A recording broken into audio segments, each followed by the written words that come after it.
Hey guys, and welcome back to my channel. Today I'm going to do my top 10 favorite beauty products for you, and I'm hoping the quality is a lot better of a video this time. The route I went was with my actual camera that I use for photography, but apparently videoing on it was not that great. Lesson learned, will not try that again. So to start off, this is similar to what you saw as what's in my makeup bag. The Too Faced Chocolate Bar palette is a complete staple for me. If I couldn't have any other eyeshadow palettes, this would be the one that I would want. It's got a great amount of mattes and shimmers. It smells like chocolate. It's good for your skin. There's not really anything else that I can rave about it. It's just amazing. The packaging is super cute, and I really think even if you're a beginner, this is a great palette to grab if you're going into the high-end section. It's Canadian. I think it's $45 American, I want to say, but it is totally worth it in my opinion. I absolutely love it, and if you can pick it up, I think you would love it too. The next thing is a totally new product for me, but I am in love with it. It is from Ulta, and it's the Illuminator Sheer Radiant Finish in Brilliant Diamond. Now, for my girls that are fair like I am, this is literally a pure white highlighter. It looks gorgeous on fair skin tones if you are as ghostly as I am, and it is amazing. Like, I mean, it's not sheer by any means, which is what this says.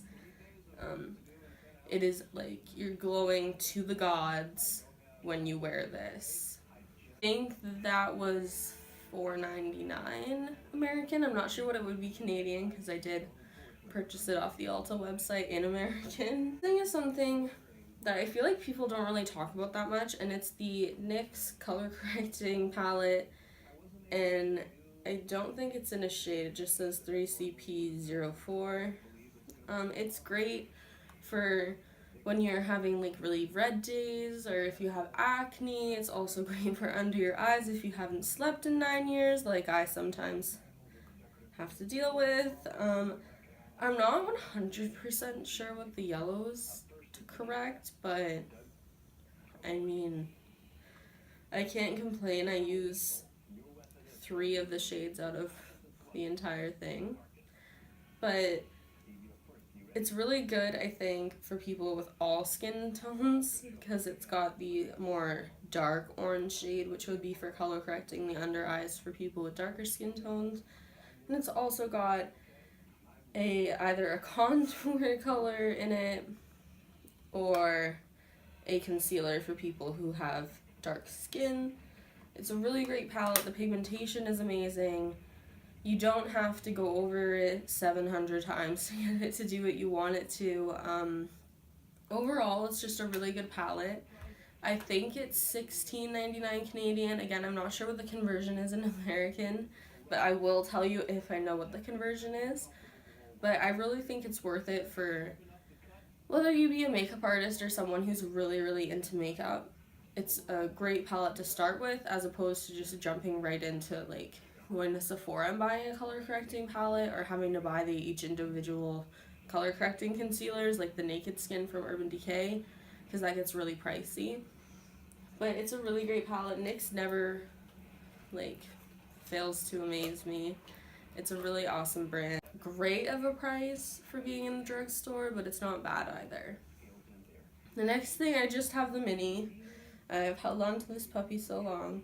It's the Smashbox Photo Finish Foundation Primer, which is the oil-free one. I am oily. As you're seeing this, you're probably seeing like glimpses of highlight that you're thinking is actually highlight. It is just oil on my skin. No matter what I do, I can't seem to get rid of it, and that's like super annoying, obviously, but you know, those oily skin people, you understand the probs.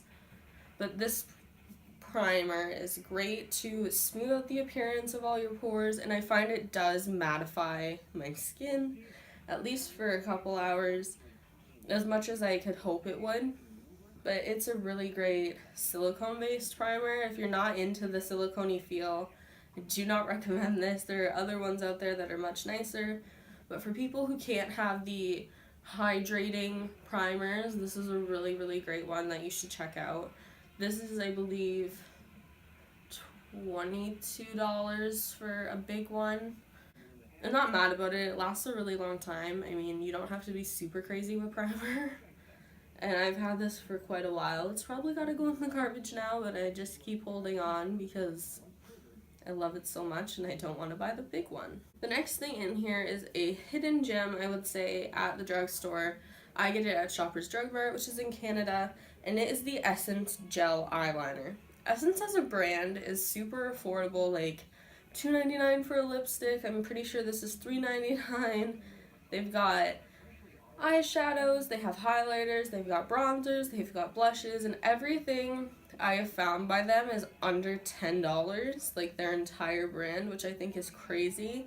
But this eyeliner is super amazing. I know they just launched at Ulta, so if you have a chance, go pick it up. This is Midnight in Paris 01. I think there's 2 other colors that you can get of it, but this is pigmented as all get out. You don't need to go back over it, and once it sets on your eyes, it doesn't move, it doesn't smudge, it doesn't crack. It's a really great eyeliner for those who love gel eyeliners like I do, or just aren't as comfortable with the liquid liners. I think this is a really good place to start. And overall, $9 Canadian. I'm pretty sure it's $1.99 American. It's a really, really great eyeliner. Next thing I have in here, I'm not 100% sure of the price, but it is the Makeup Forever Excessive Lash Mascara.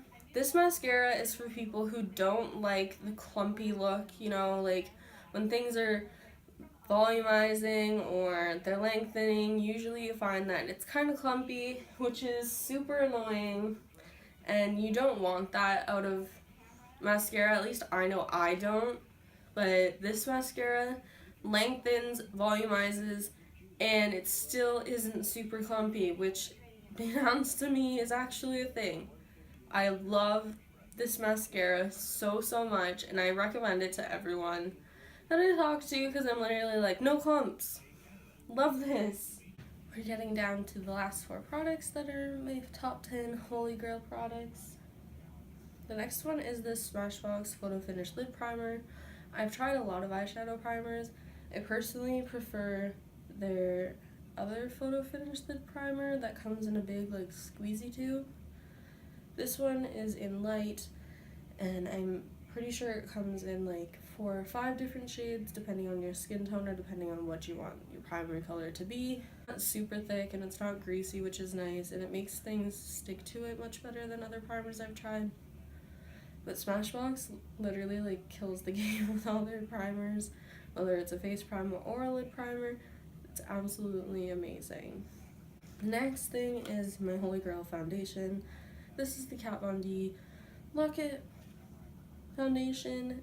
I'm in the shade Light 44 Cool, which is the only other shade in light that is cool toned, which is a little annoying because I am so fair, but I do have a cool tone in me because my veins pop through my skin and they're like purple and blue and stuff. But this foundation is really good. It covers everything. It does dry really quickly, so you have to work with it pretty fast, but it's a really great foundation and I definitely recommend it. It's $44 Canadian, so I'm thinking around $32 American for the full size of it, and it does last a long time because a little goes a long way. Another thing that's my holy grail is the world-renowned, you see it all over YouTube, Tarte Shape Tape Concealer. This stuff is seriously amazing. Like, it's not over-raved about. It's definitely like well worth it. I have it in fair beige because, again, fair, and I'm white, like Casper the Ghost. So this concealer is really great. It definitely covers up any imperfections you have. It doesn't look cakey. A little goes a long way with this as well. You don't want to put too much on or you're going to look like you literally tried to conceal your entire face. It blends out really well and it's pretty hydrating and like good for the skin, which I can appreciate. Tarte does a really good job with foundations and concealers. I haven't And the last thing I want to talk about is the ColourPop Ultra Satin Lips. These are my favorite lips because they're not too drying and they're not too matte. I appreciate their matte lips, but they're not really for me to wear a lot because they do dry down and they like take all the moisture out of you. But this is the Ultra Satin Lip in Chandelier. It came in one of the 3 packs. I definitely really like more pink toned lipstick versus having like the nude brownish tone. So if you ever see me wearing a nude lip, it's either going to have a pink undertone or a purple undertone, because I like mauvey nudes versus the brown nudes. Thank you all for watching, and I really appreciate you sticking with me throughout this entire video. If you want to see any other videos, please leave a comment down below, and if you're new to my channel, please subscribe. I'm going to try to upload once a week. Thank you all for watching. Have a great day.